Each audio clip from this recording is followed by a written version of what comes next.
যাবে না যে শুধু মেয়েরাই আমার ফ্যান, অনেক ছেলে আমার ফ্যান। তো কি খবর, কেমন চলছে সব? আছি, খুব ভালো আছি। রোজা তো একটু অন্যরকম যায় সারা বছরের চেয়ে, ওরকমই যাচ্ছে, ভালো আমাদের এই আয়োজন কিন্তু আসলে সেরকম করে করা, কারণ হচ্ছে রোজার সময় স্বাভাবিক সবার স্কেডিউল গুলো একটু চেঞ্জ হয়, তারপর খাদ্যাভ্যাস একটু চেঞ্জ হয়। এই সময় শোজ গুলো কম থাকে, সামনে ঈদের প্রিপারেশন থাকে, পার্সোনাল প্রিপারেশন, দেন কাজের প্রিপারেশন তো থাকে। ঈদের সময় এত অনুষ্ঠান হয়, তো এগুলো নিয়ে আসলে কথা বলবো।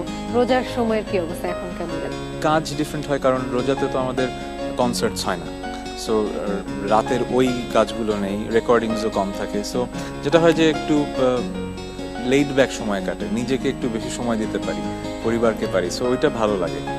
কারণ শোজ গুলো একটু কম থাকে, শোজ তো একদমই থাকে না, এক মাস তো বলতে গেলে থাকেই না, মানে ওপেন শোজ গুলো থাকেই না। তো এমনি মানে খাবারের জন্য কি পছন্দ? খাবারের জন্য এখন রোজাতে হয় কি, সারা বছরই তো খাবারের প্রতি একটু যত্নশীল হতে চেষ্টা করি, কারণ এখন আমরা আসলে আধুনিকতার ছাপ আমাদের জীবনে চলে আসছে, এবং আধুনিকতার একটা অংশ হচ্ছে হেলদি লাইফস্টাইল। সো সেক্ষেত্রে খাওয়া দাওয়াটা একটু দেখা যে হেলদি খাওয়া কিনা, ক্যালোরি বেশি হয়ে যাচ্ছে কিনা, অয়েলি ফুড বেশি হচ্ছে কিনা। সো ওই ব্যাপারটা এখন যেহেতু সারা বছরই দেখি, রোজাতে একটু কম দেখি, কারণ রোজাতে সারাদিন না খেয়ে থাকার পরে ইফতারের সময় যদি একটু ভাজা পোড়া নাই খেলাম, তাহলে কি হলো? তাহলে সারাদিনও কষ্ট করলাম, আবার ইফতারের সময় কষ্ট করলাম। সব ভাজা পোড়াটা খাই। আমি উল্টোটা এক্সপেক্ট করছিলাম যে না, রোজার সময় একেবারেই কিছু খাওয়া যাবে না। আমি ঠিক উল্টা, সারা বছর হয়তো আই ইট হেলদি, বাট ইফতারের সময় মা যে পেঁয়াজু ছোলা, ওই যে ফিলিংটা, এটা অ্যামেজিং। হ্যাঁ, এবং এই আইটেমগুলো না, মানে ধরো বিভিন্ন জায়গায় রেস্টুরেন্টে কিন্তু সারা বছরই পাওয়া যায়, কিন্তু তারপরও এগুলোকে দেখলেই মনে হয় এগুলো ইফতারের সময় খাওয়ার জিনিস।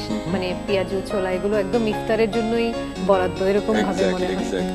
তো এ তো গেল মানে নর্মাল রোজার সময় খাবারের ব্যাপার। কি এমন কি খাবার আছে যেটা দেখলেই মনে হয় যে এখন এইমাত্র লাঞ্চ শেষেও যদি কেউ সামনে এনে দেয় তখন মনে হবে খেয়ে ফেলবো? এরকম তো অনেক খাবারই আছে, কিন্তু আমার আবার পার্সোনালিটিটা এরকম, আমার কোনো একটা জিনিস খুব ভালো লাগলে আমার যে খেতেই হবে বা পেতে হবে, কিনতে হবে, এরকম পার্সোনালিটি না। খাবারের প্রতি এরকম না, আমি আসলে মানুষটা এরকম না। আমার হয়তো একটা খুব সুন্দর একটা ঘড়ি খুব ভালো লাগলো, কিন্তু মনে হচ্ছে না কিনে কি হবে, মানে এমন তো না যে আমার ঘড়ি নেই, ঘড়ি তো আছে, ওটা কেন কিনতে হবে? সেরকম অনেক ভালো একটা খাওয়া খেয়েছি, তো খেতে হবে কেন? সব কাজে এত হিসেব নিকেশ করে? হিসেব নিকেশ না, আমি আসলে মানে কি সেটা না, মানে জিনিসটা হচ্ছে মানে এত ধৈর্য। আমি আসলে আমার মনে হয় আমি পরিমিতি বোধটা একটু বেশি পছন্দ করি। আমার মনে হয় যে খুব বেশি কোনো কিছু পেয়ে গেলে হয়তো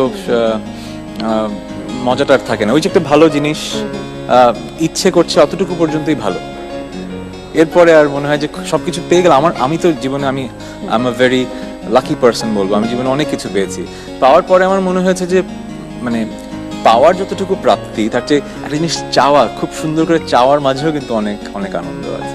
নিশ্চয়ই নিশ্চয়ই। সো খাওয়াটা যদি আমি দেখি, একটু স্মেল নেই, পেট ভরা, খেতে ইচ্ছে করছে, কিন্তু না দেখে ওটাকে অ্যাপ্রিশিয়েট করলেও আমি কিন্তু সেই আনন্দটা পাই।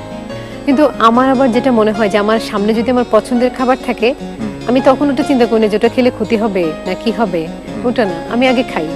ডায়েটের সময় অনেক সময় বলে না যে হ্যাঁ এখন এটা খাওয়া যাবে না, ওটা খাওয়া যাবে না, এরকম কিছু বলে, আমার ওটা না, আমি ওটা খেয়ে নিই, তারপর হচ্ছে 2-3 দিন তখন আবার না খেয়ে থাকি, এরকম হয়। কিন্তু ওই সময় যদি পছন্দ হয়, আমার পছন্দের খাবার থাকে এবং সেটা খাবার জন্য থাকে, তাহলে আমি খাই, মানে তাহলে ওই জিনিসটা হয় না।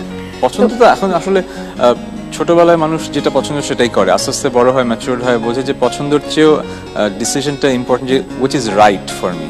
সো ওই স্ট্যান্ডার্ডটা যখন সেট হয়ে যায়, তখন অনেক, যেমন ছোটবেলায় সবজি খেতে পছন্দ করতাম না, মা খালি বলতো, বাবা শুধু বলতো যে সবজি খাও সবজি খাও, তখন তো খেতাম না, পছন্দ হতো না। কিন্তু এখন পছন্দ অতটা না হলেও খাই, কারণ যতটুকু পছন্দ তার চেয়ে বেটার হচ্ছে ব্যালেন্স ডায়েটটা কতটা ইম্পর্টেন্ট আমার জন্য। কারণ আমরা সবাই ব্লেসড, আমরা সুস্থ, এই ব্যাপারটা আমরা রিয়েলাইজ করি না যতক্ষণ না পর্যন্ত আমরা অসুস্থ হচ্ছি।